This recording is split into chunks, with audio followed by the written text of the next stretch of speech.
Hej så, og velkommen til. I har lige set en lille video, hvor jeg pakker den her kompressor ud af papkassen. Det er en kompressor, jeg har købt fra KPK. Og ja, det er jo ikke så meget at sige, det er bare en kompressor, men det er en kompressor med en 2-cylindret kompressor på, som sælges som værende en støjsvag eller en støjdæmpet model.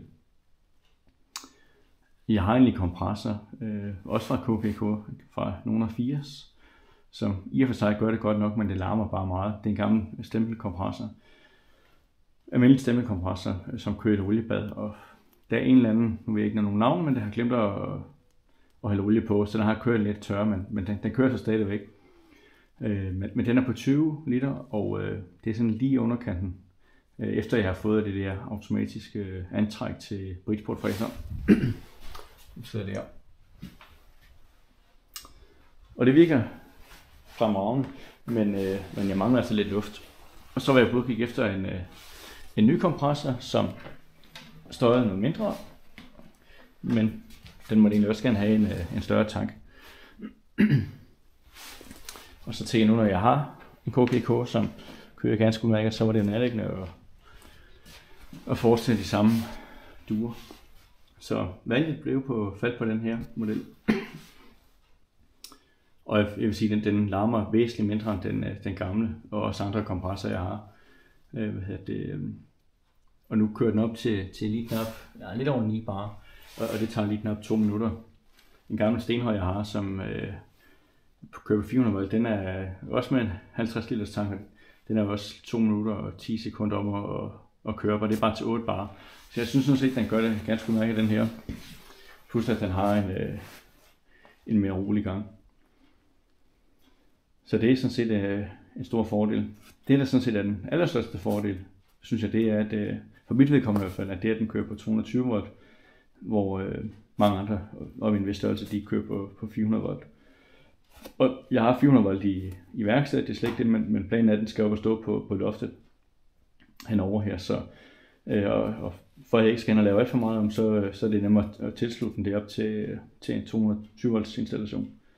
Så det er sådan set primært for at vælge, at det faldt på den her. Men umiddelbart så ser den rigtig fin ud. Noget af det, som jeg synes jeg er irriterende på nogle kompressorer, som sådan en fordel på den her, det er hjulene, at det er med fast gummiring. Nogle af de sådan lidt billigere, der er der nogle, hvor der er med luft i dækkene.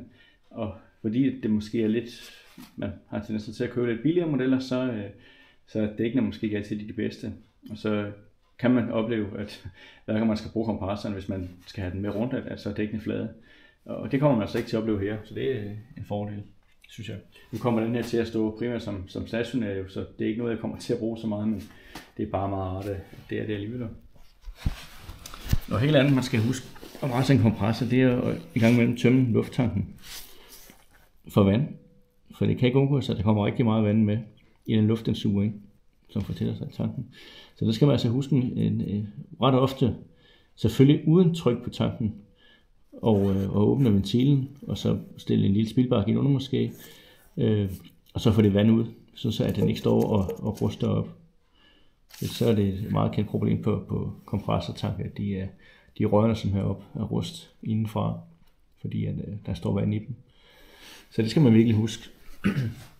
Og gør man det, så har man normalt en kompressor i rigtig, rigtig mange år. Nu er der forskel på, om det er en oliesmurt eller en, der ikke er oliesmurt. Og den her, den er ikke oliesmurt i kompressordelen, så der er ikke ret meget vedligehold på den. Nu har jeg ikke fået din at kigge manuelt, men det kan man læse, hvis man scanner den QR-kode der. Man kan også gå ind på KPK's hjemmeside og hente den ned, men nu har jeg selvfølgelig bare taget den i brug uden at læse manualen. Sådan er man jo. Men jeg skal lige have gjort det en gang og se, om der er et eller andet, man lige skal være på. Om der er et eller andet med nogle antal timer, at man skal sige, at man skal køre med den, så skal man måske rense luftfilteret eller skifte, eller hvad ved jeg. Det skal jeg i hvert fald lige have kigget på. Bare så man ikke får ødelagt, men man får gavn, ikke? Så det skal man altid lige huske at følge op på. Men ellers er der jo fra staten og oven, den skal bare stå til oven altid. Og ellers så er der jo almindelig manometer, så man kan se trykket i tanken, og så er der sådan en reduktion på, så man kan justere, hvor meget tryk der skal være på afgangen. Så det er ret, man kan justere det.